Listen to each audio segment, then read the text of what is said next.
Salve, salve, nação gremista! Eu sou o Miner, vou apresentar esse podcast que vai relembrar a história do tricampeonato da América. Serão 15 episódios contando como a América foi pintada de azul, preto e branco pela terceira vez. No Histórias do Tri, nós vamos trazer de tudo, ou quase tudo, que rolou desde o Penta da Copa do Brasil até a reconquista da América em Lanús. Todo mundo tem suas histórias acompanhando essa conquista, seja vendo os jogos com os amigos, indo à arena, ou mesmo viajando de ônibus por uma semana até Guayaquil, no Equador. E a ideia é contar alguma dessas histórias. Mas também vão trazer algumas que não apareceram na mídia, alguns bastidores e curiosidades que aconteceram longe dos holofotes. E para isso, ninguém melhor que o meu ilustre parceiro de podcast, Odorico Roman, vice-presidente de futebol nessa conquista histórica. Bem-vindo, Ico, é um prazer enorme contar contigo nesse projeto. Saudação aos ouvintes do podcast, é uma satisfação compartilhar com vocês essas histórias, a caminhada que tivemos na conquista do tricampeonato da América. Foram momentos de grande alegria e com muitas histórias interessantes para contar. Bom, antes de começar, eu quero agradecer ao Crespo, do podcast Dia de Grêmio, que foi meu consultor técnico na produção desse primeiro episódio, apesar de não estar dando muito certo, que já é a segunda gravação que a gente está fazendo, né? Mas falando nisso, ouçam o Dia de Grêmio, que é um podcast em que ele entrevista gremistas comuns, que conta histórias muito legais de gremismo, de como o Grêmio entrou na vida, o seu dia de Grêmio inesquecível. E também um agradecimento mais que especial para o meu amigo André Trento, da Moai, autor da trilha de abertura desse podcast, que para mim é a música que marcou o título. Até vou botar um de novo aqui para vocês, para ver se vocês reconhecem aí.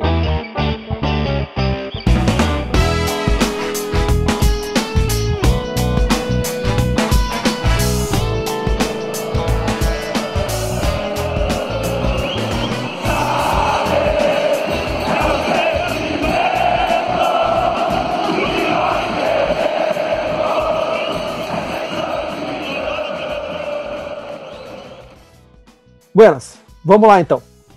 Nesse primeiro episódio, nós vamos falar sobre o começo da caminhada rumo à conquista da Libertadores. E podemos dizer que o Tri da América começou aqui.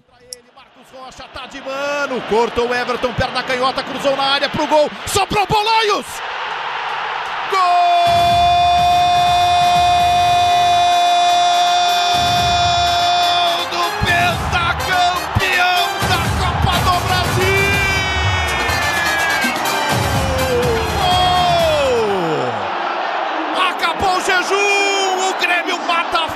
Pela primeira vez na arena do Grêmio.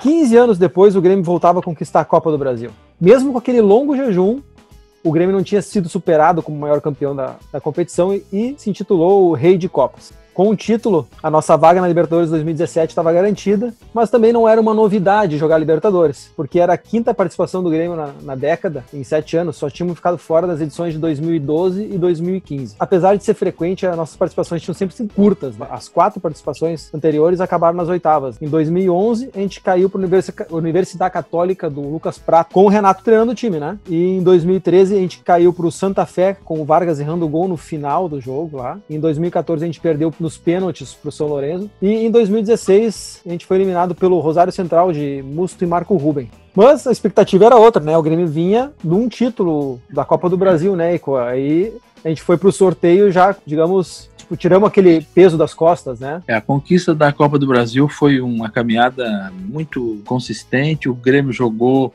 muito naquela Copa do Brasil. O time até em alguns jogos sobrou em relação a adversários grandes e isso nos encheu de confiança para a Libertadores e sentimos que podíamos ali estar fazendo uma campanha diferente das campanhas que havíamos feito nos outros anos. Bom, o sorteio então foi dia 21 de dezembro de 2016 e o Grêmio estava no pote 1 junto com o Atlético Nacional, então campeão, o River, o Nacional do Uruguai, Peñarol, o Atlético Mineiro, o São Lourenço e o Santos. E nesse sorteio o Grêmio acabou ficando de cabeça de chave de número 8, do grupo 8, né? Não pareceu bom no primeiro momento do sorteio, porque apesar de a gente não ter pegado nenhum argentino ou uruguaio de peso no grupo, a gente pegou 2 campeões nacionais e um vice, né? Que a gente pegou o campeão paraguaio que era o Guarani, o campeão venezuelano, o Zamora, e o vice-campeão chileno, que era o Iquique. A gente costuma dizer que Libertadores não tem jogo fácil, e o sorteio pode estar trazendo uma surpresa, um time que está em ascensão, um time que ganhou um campeonato do Chile, da Argentina, do Uruguai, enfim, sempre tem que ter todo o respeito com os adversários. Na Libertadores da América e em todos os campeonatos, como regra, a soberba pode ser a mãe do fracasso. Interessante, né? E que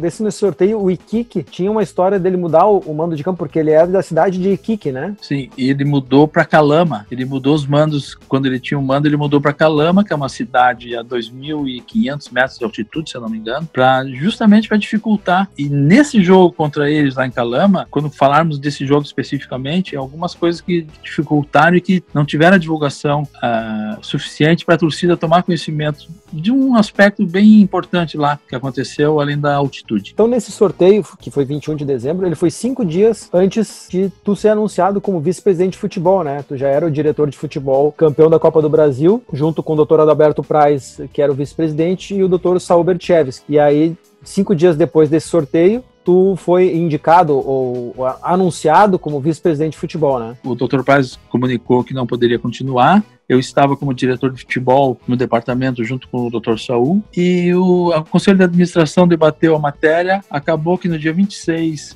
o presidente me ligou, me convidando para ser o novo vice de futebol do Grêmio. Senti já era que uma poderia... coisa natural, né?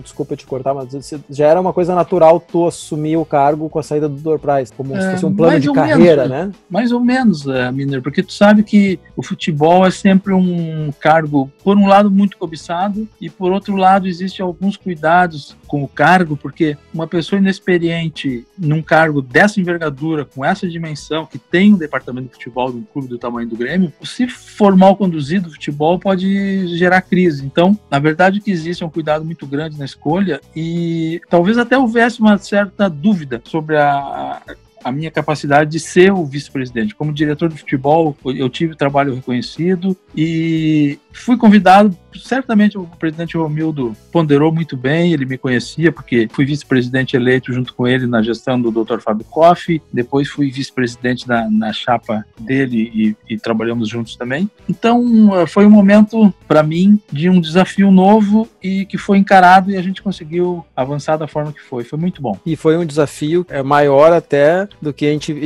via de fora, né? Porque desde setembro, quando vocês assumiram o departamento de futebol, o executivo de futebol tinha sido trocado, dispensado, e aí o Grêmio ficou sem um executivo até março.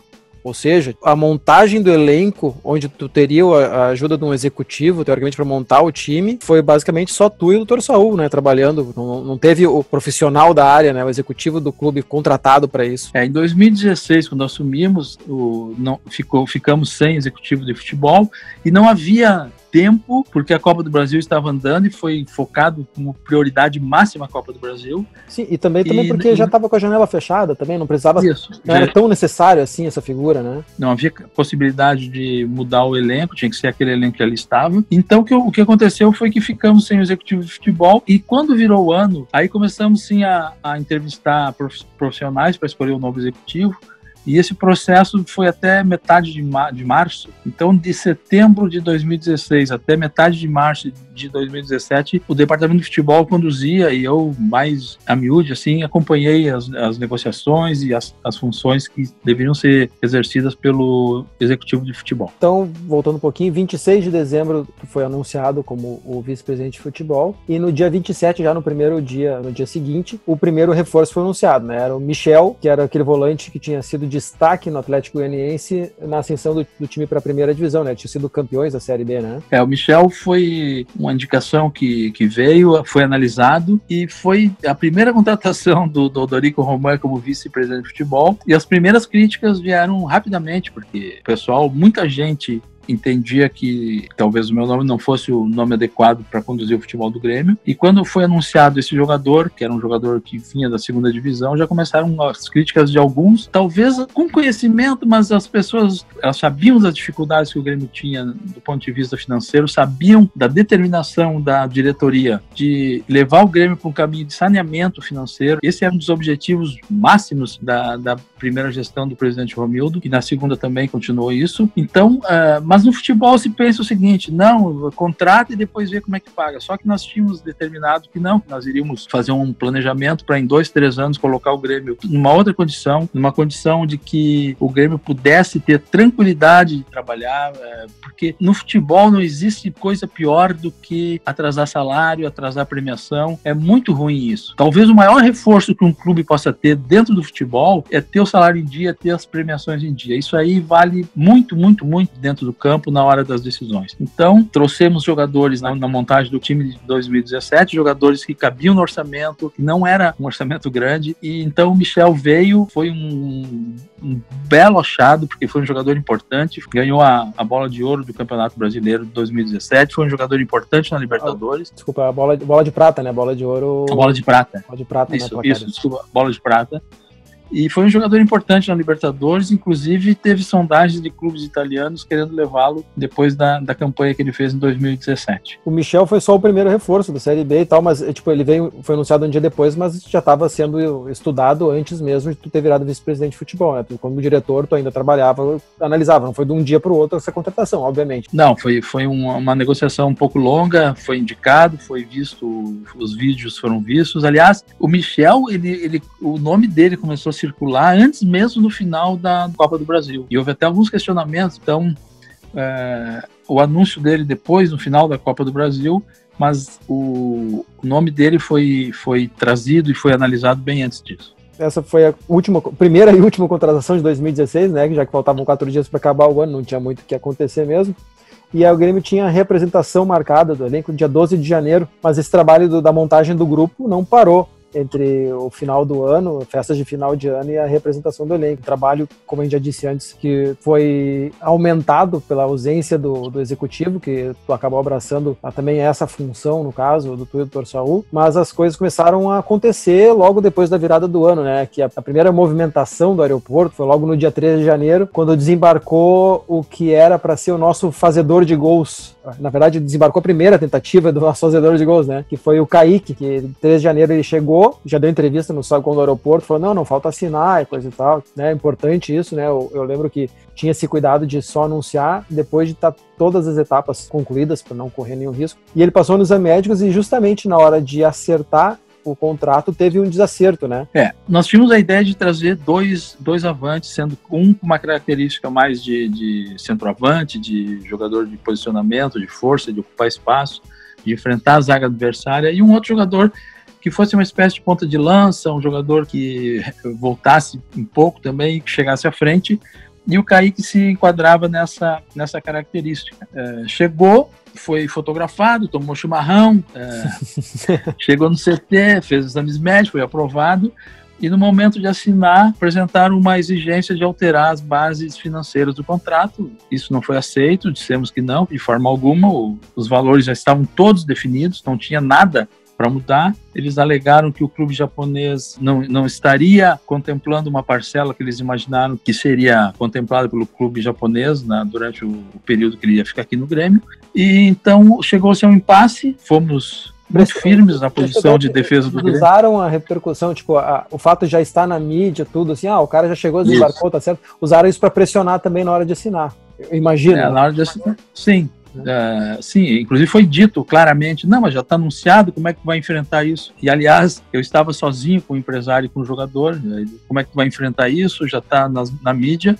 Eu disse, olha, eu não tenho problema nenhum, o que foi acertado vai ser cumprido, o que não foi acertado não vai ser mudado. Liguei para o presidente, comuniquei o que se passava, o presidente apoiou a ideia de desfazer o negócio e comuniquei a eles imediatamente, olha, o negócio está desfeito, o Grêmio vai procurar outro jogador. E é uma lição que, para mim e para eles também, porque houve outro episódio depois, também de um clube que tentou alterar as bases de uma negociação e novamente não aceitamos. Então o Grêmio começou a firmar ali um conceito no mercado de clube que estava disposto a formar um time e iria cumprir o que estava acordando, porque muitas vezes se contrata para depois ver como é que paga. E nós estávamos contratando jogadores, acertando os contratos com um firme propósito de cumprir tudo que estava sendo assinado. No fim, deixa eu só fazer um adendo aqui, o Kaique acabou 5 dias depois, né, já foi anunciado pelo Santos, onde ele não confirmou, né, a expectativa até foi uma boa ele não ter vindo, ele ter, digamos, tentado tirar essa lasquinha a mais na hora final. Não, é que às vezes um jogador encaixa num time, não encaixa no outro, a gente não sabe como seria o Kaique no Grêmio. É verdade. Podia ser que ele encaixasse no esquema e tivesse sucesso. É difícil fazer esse tipo de análise. São coisas do futebol, aconteceu, paciência, vamos adiante. E menos de uma semana depois, então, no dia 9 de janeiro, o Grêmio anunciou o empréstimo de 2 zagueiros, né, dos seus zagueiros reservas. O Wallace Reis, ele foi para a Turquia, o Fred foi para o Vitória da Bahia, se não me engano. Era um momento, como eu falei, um momento de ajuste, um momento que estava se montando um grupo para a Libertadores, havia algumas dificuldades que nós estávamos enfrentando, e esses jogadores receberam propostas, e nós entendemos que no momento poderiam ser liberados, embora fosse importante ter esses zagueiros, mais zagueiros no grupo, estávamos reduzindo ainda mais o grupo, mas no momento pareceu que poderiam ser liberados e que nós buscaríamos a reposição de outra forma. O Fred e o Wallace Reis então deixaram o grupo e nós saímos buscando outros zagueiros para compor o grupo. Até porque Jeromel e Kahneman não seriam substituídos, né? Não seriam de zagueiro titular. E um dia depois, né? O Grêmio anunciou a chegada do seu segundo reforço, que foi o Léo Moura, o lateral direito de 38 anos, que estava jogando no Santa Cruz, que foi rebaixado para a Série B, né, do Brasileirão em 2016. Só que lá ele atuou muito mais como meia do que como lateral direito, né? E aí ele vinha, além de poder ser um reserva por Edilson, ele podia ser usado na meia, ali na criação também, né? O Léo Moura foi um pedido, uma indicação do Renato, jogador experiente, tinha aquela passagem pelo Flamengo, um jogador com muito nome, um jogador de muita categoria, só que tinha os 38 anos, que era uma coisa que pesava, e também, novamente, críticas, estão trazendo um jogador veterano, que já saiu do Flamengo porque já estava com a carreira encerrando, foi para o Santa Cruz, mas nós entendemos que ele poderia ser importante, um jogador muito experiente, numa Libertadores a experiência é muito importante, e um jogador com categoria e poderia sim, em alguns jogos, ser muito útil. E realmente se mostrou assim. A negociação com o Léo Moura foi uma negociação direta entre ele e eu, não houve intermediário, porque o Renato me passou o telefone dele para tratar do assunto. Conversamos, acertamos, em 3 dias acertamos a vinda dele. Veio e acabou sendo campeão da Libertadores, fez o primeiro gol do Grêmio na Libertadores daquele ano, foi do Léo Moura, e tá com a faixa, campeão da Libertadores, com 38, 39 anos. E deixa eu perguntar, 3 dias, agora para quem não vive, assim, né, nunca viveu, né, esse negócio da direção de futebol, assim, 3 dias numa negociação é pouco tempo. Existem negócios que às vezes tá a janela fechando e aí surge um negócio de uma hora para outra e tem que ser fechado ou não, aí depende do interesse das partes. Mas numa negociação dentro de condições normais, 3 dias é bem rápido, porque normalmente o jogador é oferecido, aí tu analisa, ouve os analistas do clube, discute as condições com o jogador, depois tem que acertar com o clube adversário, às vezes entra o jogador no negócio, às vezes não, é feita uma troca. Isso se arrasta, pode se arrastar 1 semana, 2 semanas, uma negociação. Bom, e enquanto o Grêmio estava mexendo na defesa, né, vocês não tinham também desistido da nossa prioridade para 2017, né? O fazedor de gols, a expressão que era usada pelo Dr. Price, né? Sim, o fazedor de gols, o Dr. Price disse um dia, o Grêmio precisa de um fazedor de gols, que é aquele centroavante que empilha gols, né?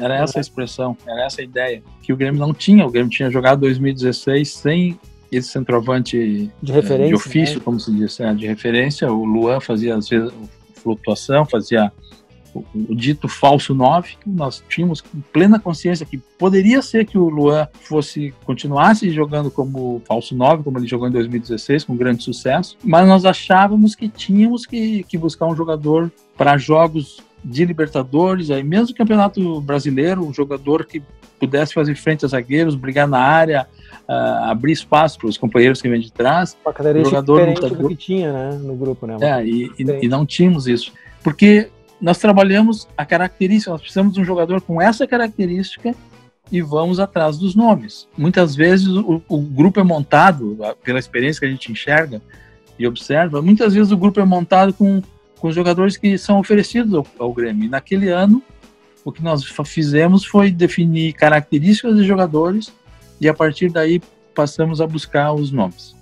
Então, essa busca continuou depois de não ter dado certo com o Kaique. O Grêmio foi atrás do Gabriel El Toro Fernandes, o jogador centroavante uruguaio, né? Ele tinha chamado a atenção no Racing Clube de Montevidéu, que não é um clube de grande expressão, assim. Mas aí o Toro desembarcou em Porto Alegre no dia 10 de janeiro, mesmo dia que o Grêmio anunciou o Léo Moura, né? Mas aí ele ficou para fazer exames médicos e aí deu todo um problema que ele não passou nos exames, né? O Toro entrou por 2 canais, o vice-presidente Marcos Herman. Tem vínculos lá no Uruguai, ele falou no jogador, o Lucas também, que é analista do Grêmio, agora ele é analista, na época ele não era, falou no Gabriel Fernandes, e analisamos os jogadores, assistimos os vídeos que tinha disponíveis, não eram muitos, porque era um clube, não tanto nome lá no Uruguai, mas os vídeos que nós vimos dele nos davam a convicção de que era um jogador com as características que nós estávamos procurando. Fizemos um esforço grande, essa negociação foi bastante cansativa, porque houve várias reuniões, telefonemas, propostas, contrapropostas, até que chegamos ao acordo. E aí, para nossa tristeza, quando o jogador chegou, e para a tristeza dele também, muito grande, porque era um jogador que vinha uma felicidade enorme vindo para o Grêmio. Quando você fez imagina, o exame médico... Do Racing Clube para vir para o Grêmio, o cara tá dando um salto na vida, né? Estava dando um salto na carreira, e sonhava, ele parou no CT, ficou olhando para a arena ali, e eu imagino, né, que ele estava sonhando em jogar na arena. E aí o jogador apresentou um problema de uma lesão que ele havia tido e que não tinha sido bem curada, no ligamento, e o joelho dele simplesmente tinha uma instabilidade muito grande. O curioso é que ele estava jogando no Uruguai, e os médicos do Grêmio ficaram impressionados com como é que ele conseguia jogar sem ter a estrutura do joelho completa como tinha que ser. Então, a força muscular dele, a musculatura da coxa, da perna, enfim, é que dá uma sustentação para o joelho. E ele conseguia jogar. Não tinha como tentar manter ele jogando dessa forma. Era muito arriscado. Era muito arriscado, porque ele podia ter a qualquer momento uma lesão. E você vê, e justamente o apelido dele é o Toro, porque ele realmente, isso demonstra, né, a força que esse jogador tinha, a força física dele. E é um jogador que, enfim, não ficou, a gente até cogitou de ele fazer a recuperação do Grêmio e ficar por empréstimo, mas não prosperou essa aí. E é um jogador que acabou indo para a Espanha agora. Eu vi, pesquisei, ele tá no Celta de Vigo, né? Ele foi pro Peñarol depois do Racing Clube e hoje tá no Celta de Vigo. Mas ele operou ou ele seguiu jogando sem operar? Não, ele operou. Ele operou. É um jogador que, tranquilamente, eu tenho convicção que se tivesse podido jogar no Grêmio, ia ser um jogador que ia dar grande resposta. Era a segunda tentativa do fazedor de gols e a segunda que não deu certo. E também foi a segunda que tomou o chimarrão daquele tio lá no aeroporto, né? Porque tem essa história do chimarrão. Falou, né? Então, tinha um tiozão lá no aeroporto que estava esperando o pessoal que desembarcava a contratação para dar o chimarrão e tirar a foto para aparecer no jornal. E as duas vezes que ele apareceu, as duas vezes ele zicou os nossos centroavantes. Mas aí no dia 12, né, dia da data da reapresentação, teve terceiro reforço, foi mais um lateral direito, mais um Leonardo, né, o Léo Gomes. Esse que na época estava com 20 anos, veio do Boa Esporte, campeão da Série C em 2016. Era mais uma aposta, mais uma enxurrada de críticas por trazer jogadores de série inferior, né, Rodrigo? Mas nós sempre tivemos a convicção, com o Michel, com o Leonardo, que eram jogadores que iam dar resposta. Recebemos a indicação, analisamos o jogador com calma, com tranquilidade e partimos para a contratação com a convicção de que estávamos fazendo um negócio bom, um negócio acertado.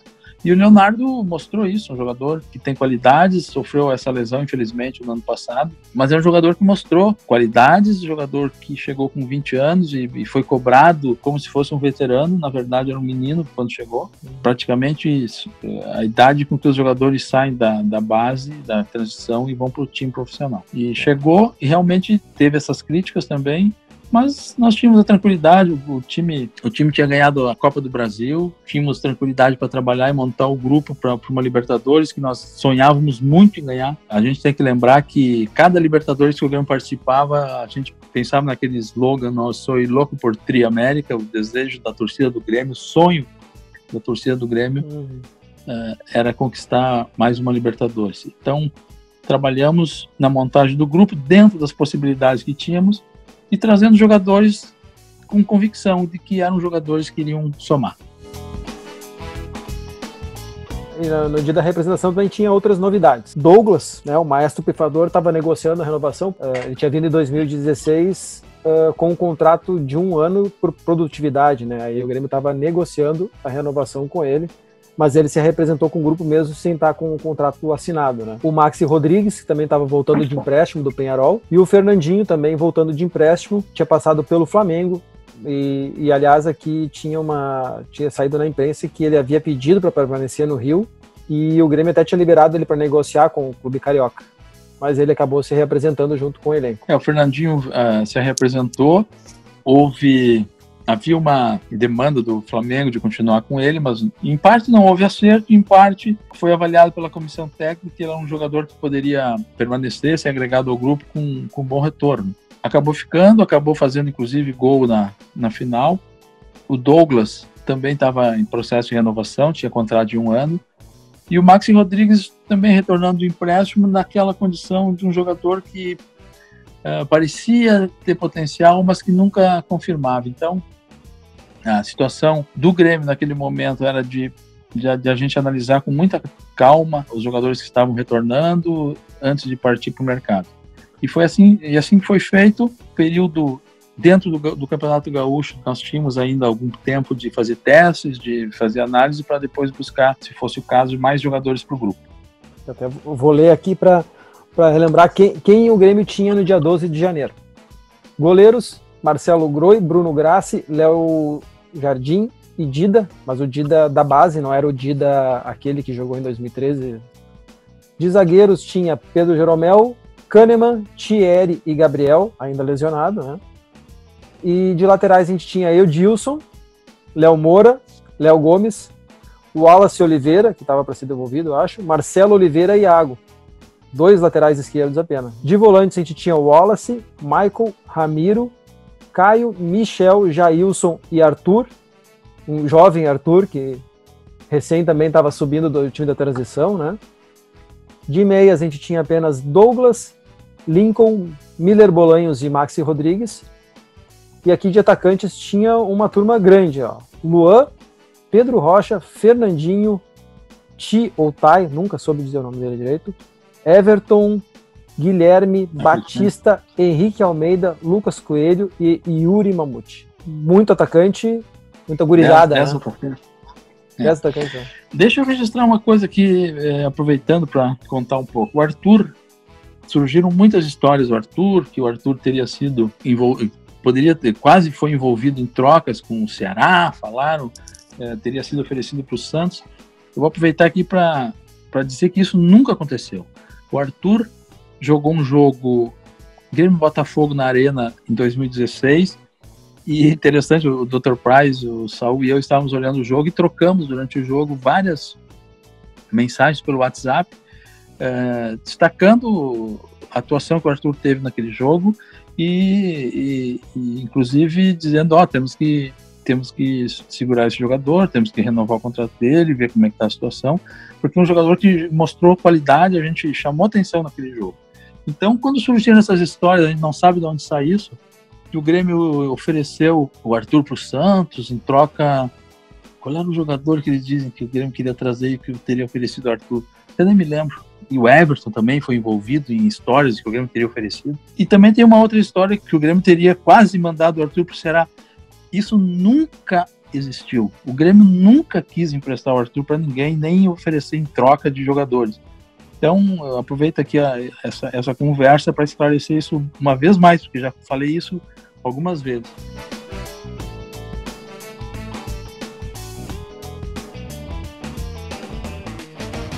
Bom, cumprimentando inicialmente aos nossos jogadores, nossos atletas que estão se representando para a temporada 2017.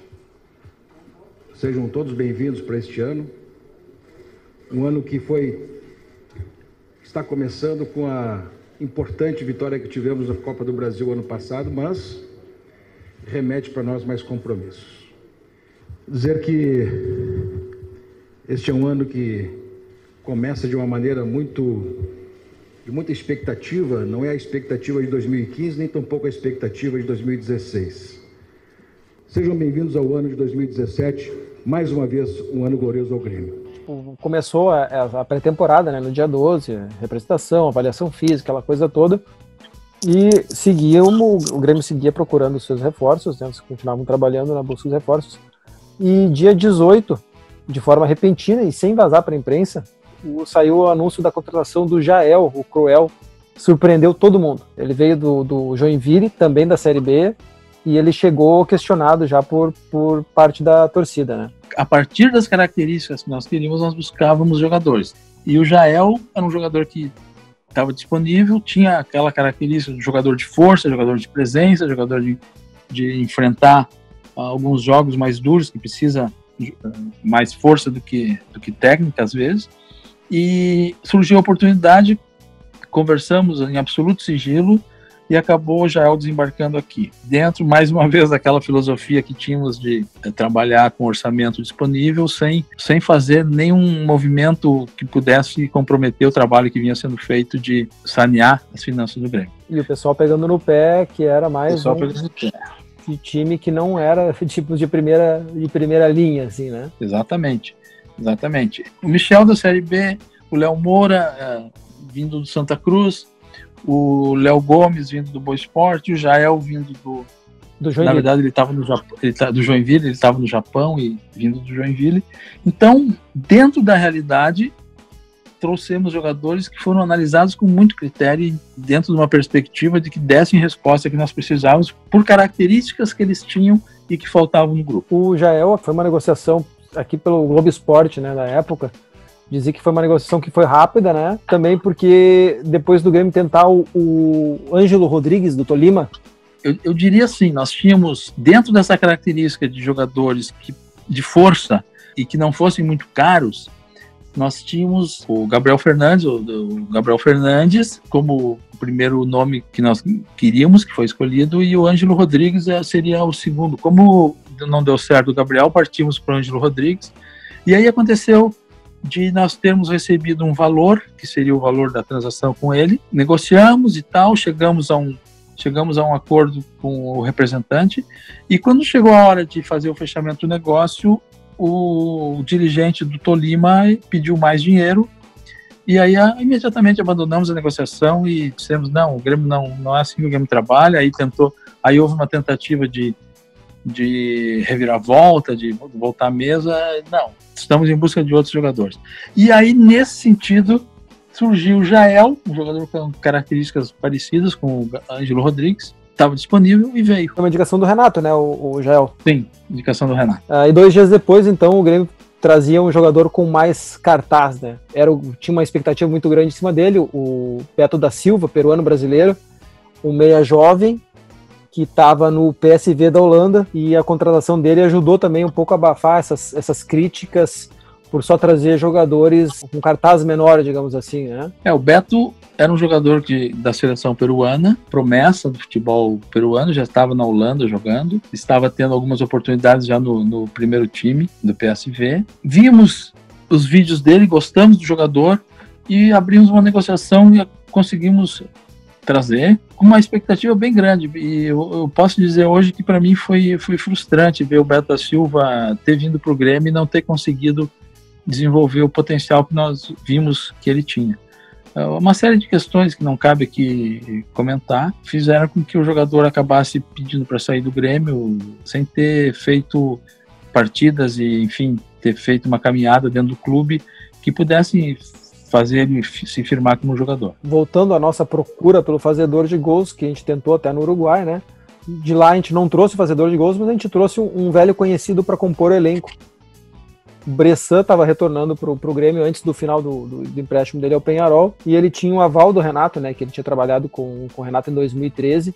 Ele veio para suprir essa falta de defensores depois da saída do Fred e do Wallace, né? Que a gente só tinha 3 jogadores aptos a jogar no momento, que era o Jeromel, o Kahneman e o Thierry. A saída do Fred e do Wallace Reis, ficamos com poucos zagueiros, o Bressan estava retornando e o Renato disse, olha, vamos agregar, vamos manter o Bressan no grupo, porque é um jogador que eu conheço, eu confio, e realmente o Bressan é um jogador que tem todas essas questões. Se a gente for analisar os eventos que levaram alguma parte da torcida a ter resistência ao Bressan, em alguns eventos ele não teve, digamos assim, a culpa.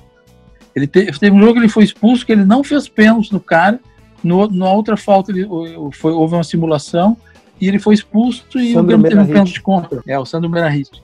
Então, teve alguns episódios assim que realmente marcaram, mas é um jogador de muita personalidade, jogador muito correto, gremista, profissional, né? Gremista, um profissional que sempre cumpriu suas obrigações. Então, foi campeão da Libertadores jogando a final. Jogando muito, jogador que jogou muito, muito direitinho lá em Lanús. E naquele momento se entendeu que ele poderia fazer parte do grupo e fez parte do grupo, foi campeão da Libertadores. Antes de acabar a pré-temporada, um desfalque importante no time pentacampeão da Copa do Brasil. O volante Wallace era negociado com o Hamburgo, naquele mesmo time do Mundial, e partia rumo à Alemanha. O Grêmio abriu a semana sem um dos principais jogadores da temporada que passou. O volante Wallace foi vendido para o Hamburgo da Alemanha por 10 milhões de euros. O Grêmio, que tinha 60% do passe do jogador, ficou com algo em torno de 20 milhões de reais. Mas conseguiu negociar que ficará com 10% de uma futura venda do jogador, que agora é do Hamburgo. Ele já está na Alemanha realizando exames médicos e deve ser anunciado oficialmente ainda hoje pelo Hamburgo. Isso foi uma negociação também que comentou que pegou de surpresa, né? Foi. Nós recebemos a informação de que havia interesse no Hamburgo e o negócio era para o dia seguinte, tinha que ser fechado porque a janela estava encerrando. A intenção não era vender ele no momento. A intenção não era vender e talvez nem da forma como foi, assim, de um dia para o outro. Se fosse vender, seria uma venda mais negociada, porque era um jogador valorizado, né? Deixou bons recursos. A seleção deixou bons recursos, mas poderia ter feito mais uma temporada, talvez, no Grêmio. Ali perdemos o volante que foi importante na Copa do Brasil.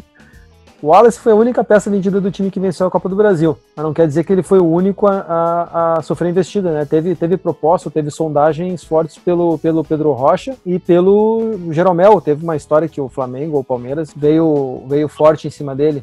O Jeromel teve no início daquele ano, teve clubes do Rio de São Paulo tentando levá-lo. Foi um momento assim que o Jeromel e o Kahneman já eram, na época, adorados pela torcida e pela importância que eles tinham e têm no time.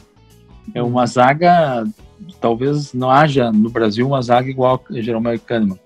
Então nós fizemos todo o esforço para manter o Jeromel e o Pedro Rocha, sondagem, um jogador que foi destaque, fazendo gols e peça importante também na conquista da Copa do Brasil. Ali nós tivemos também que fazer um esforço para manter o jogador, porque se nós não conseguíamos trazer jogadores de nome, jogadores caros, jogadores consagrados para compor o grupo, nós tínhamos que pelo menos manter aqueles jogadores que nós tínhamos e que eram peças fundamentais no time. E no mesmo dia que saiu o Wallace, o Grêmio oficializou a contratação do lateral esquerdo Bruno Cortes, que estava treinando com o elenco em Porto Alegre já fazia uns tempos. Ele já fez a pré-temporada junto com o elenco, mas ele não tinha sido anunciado oficialmente.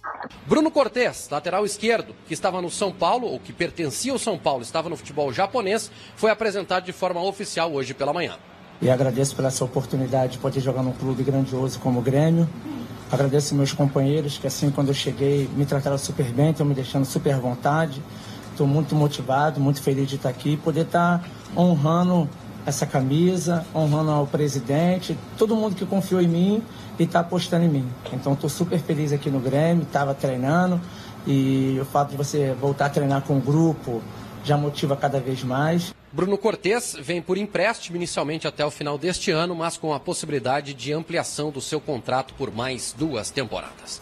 O Cortes foi mais uma daquelas oportunidades que teve, um jogador muito experiente, que tinha inclusive passagem pela seleção, tinha passado por clubes grandes e estava voltando do Japão e se desenhando para ir para um time lá do Nordeste. O Grêmio, soubemos da situação do Cortes, precisávamos de peças para o grupo na lateral esquerda. Essa contratação foi muito rápida, porque quando nós soubemos, entramos em contato com os empresários, fizemos uma oferta, houve negociação rápida e o Cortez acabou vindo. Também é um jogador que até hoje está aí colaborando, um jogador que dá a sua participação importante, não só no vestiário, também no campo de jogo, um jogador que é muito firme na marcação e que eu reputo como sendo uma peça que foi uma boa escolha naquele momento. O Cortez, ele ficou treinando esse tempo todo com o elenco sem ser anunciado, porque tinha alguma pendência, alguma coisa que tinha que ser resolvida com o clube dele, era um clube japonês na época, né? Ou era o São Paulo, como é que era? Tinha uma história assim, né? Ele tinha que fazer a rescisão com o São Paulo, se eu não me engano. Ele tinha ainda um tempo de contrato com o São Paulo. Eu acho que, na minha lembrança, sim, faz algum tempo já, mas ele tinha que rescindir o contrato com o São Paulo, se eu não me engano, porque ele tinha um vínculo ainda lá. E por isso que ele não foi anunciado até que isso fosse superado. Bom, se a gente achava que janeiro tinha sido agitado, né? Fevereiro veio e com tudo. Logo de cara, uma outra baixa de peso no time que tirou o clube da fila, né? Numa dividida num treino, Douglas rompeu os ligamentos do joelho e ia entrar numa cirurgia e ia perder o resto da temporada, né? O nosso último 10 era a peça fundamental no esquema do Renato e não tinha ninguém no elenco que fazia a mesma função que ele. E com isso, o Grêmio passou a buscar um novo camisa 10, um artigo raro, ainda mais levando em conta as restrições financeiras para a montagem do time, né? Porque além de ir atrás do fazedor de gols, o Grêmio tinha que buscar um camisa 10, duas das peças mais caras do mercado do futebol. A perda do Douglas foi importante, porque o Douglas era uma das peças fundamentais do time que ganhou a Copa do Brasil. O Douglas teve jogos primorosos, junto com o Luan, junto com Pedro Rocha, Everton, Wallace, enfim, com a defesa lá atrás, e renovou o contrato para ficar mais um ano, e aí teve essa lesão que tirou ele tirou ele do bando todo dos campeonatos do Grêmio. E aí ficamos com mais uma lacuna para preencher. Com essas duas peças faltantes, o Grêmio, vocês começaram, digamos, a ir com mais afinco, não sei se dá para dizer assim, mas tendo que acelerar mais, porque também estava chegando perto da estreia, né? Então, no dia 22 de fevereiro, apesar de todas as nossas restrições orçamentárias, o controle para não extrapolar os gastos, e depois de muito negociar, foi fechado, então, o reforço de maior nome da temporada, maior renome, né? Lucas Barrios, o centroavante argentino naturalizado paraguaio, foi recepcionado por mais de 1.000 gremistas no Salgado Filho. Finalmente aquela contratação de lotar o aeroporto. A extravagância do Romildo. Porque foi a expressão usada pelo presidente do Grêmio após o empate com o São José na Arena. Temos condições de fazer as nossas extravagâncias. O presidente sempre dizia que tinha que deixar uma margem para fazer uma extravagânciazinha. E o Lucas Barrios foi a grande cartada que nós demos em termos de buscar um jogador consagrado, um jogador que chegaria no Grêmio sem contestação, centroavante que tinha uma passagem muito boa pela Alemanha, que tinha mostrado já muitas condições, estava no Palmeiras, e foi feito ali um grande esforço. Foi uma negociação bem complexa. O departamento de futebol, o presidente, muitos dias de reuniões, muitas idas e vindas, até que conseguimos fechar o contrato com o Lucas Barrios. Eu suspeito que o Palmeiras não sabia que ele estava saindo de lá para vir para o Grêmio. Talvez se soubesse, não teria liberado. Mas enfim, veio o Barrios e foi o nome que agitou a torcida do Grêmio, o aeroporto. E com essa contratação, nós enfim tínhamos trazido o fazedor de gols que sempre se falava desde o início do ano. E essa questão do Palmeiras não saber também, isso era um dos motivos para não anunciar que estava negociando com ele, porque até estava pesquisando antes aqui, tem uns vídeos da época de cobertura jornalística, que o Grêmio teve uma partida 1 ou 2 dias antes do Grêmio anunciar essa contratação, e o Romildo disse que não tinha conversa nenhuma com o Lucas Barrios. Também tinha isso para não alardear. Mais do que em qualquer lugar, no futebol, o segredo é a alma do negócio. No futebol, se vaza uma negociação, outros clubes entram no circuito, tentando atravessar o negócio. Se o jogador está negociando com um clube, então pode ir para outro, pode ser liberado. Então, quando se fala uma negociação, quando vaza uma negociação, para o departamento de futebol é um desastre isso, porque pode melar a negociação, pode encarecer o negócio, e todos os negócios que nós fizemos, nós tentamos manter o máximo de sigilo. Mas com o Lucas Barrios, realmente nós tivemos um cuidado extremo, porque era uma situação muito delicada que entendíamos que se o Palmeiras soubesse que iria rescindir lá para vir para o Grêmio, provavelmente eles não teriam facilitado isso. E enquanto chegava um centroavante, o Grêmio perdia outro. 2 dias depois da chegada do Barrios, o Jael, que já tinha 3 partidas com a camisa tricolor, rompeu o ligamento do joelho e virou mais um desfalque. Mas como o time não jogava ainda com o centroavante de ofício, a mecânica ainda não estava bem azeitada, o Grêmio ainda estava jogando com o falso 9, não se buscou uma reposição fora do elenco, se decidiu que vamos esperar o Jael recuperar e vamos jogando, ajeitando o Barrios no time. A previsão de retorno do Jael era uma previsão para lesão normal, assim, não se falava em tempo demasiado, ele poderia ainda voltar dentro dos campeonatos e jogar. Se houvesse algum outro jogador disponível, talvez a gente buscasse, mas no momento se optou por vamos esperar a recuperação do Jael, tá chegando o Lucas, e com o que nós temos, acho que podemos encarar os campeonatos que tem. Até então, porque também tinha que investir no substituto do Douglas, né?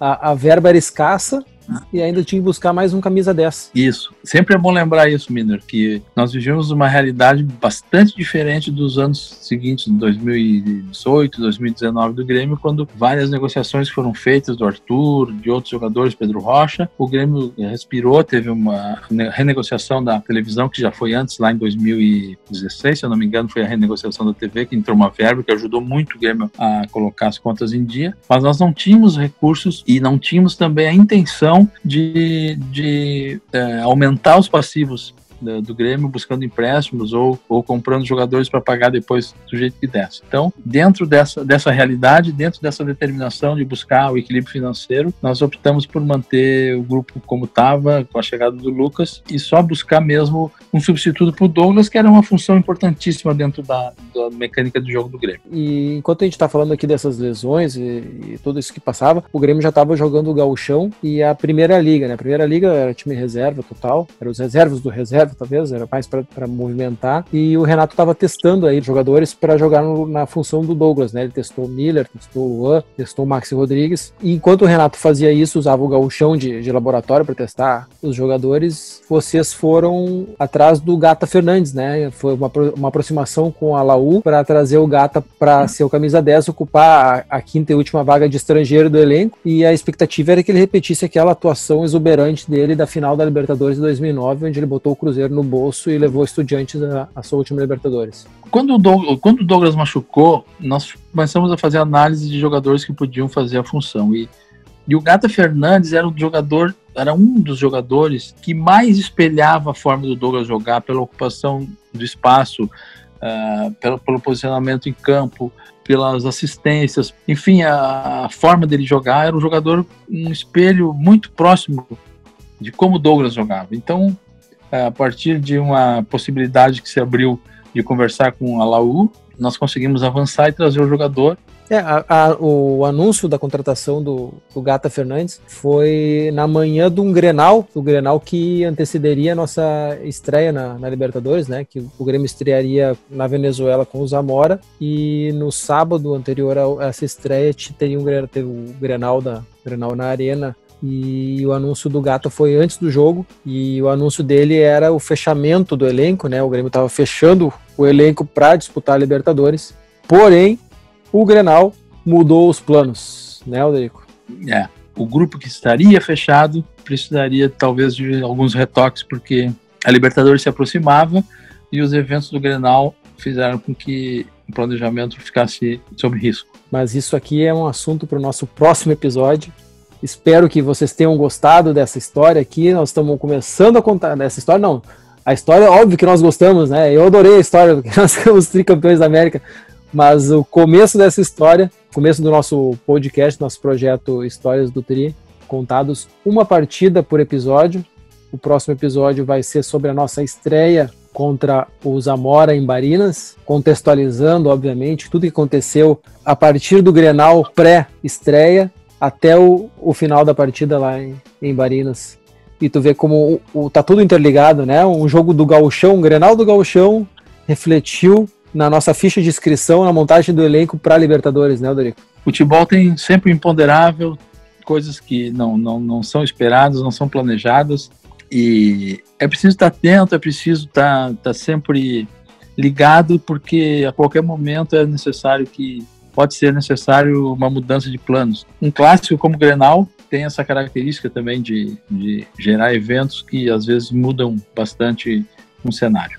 Mas então tá, pessoal, muito obrigado, espero que tenham gostado. Nos vemos, ou melhor, nos ouvimos em breve. Até lá.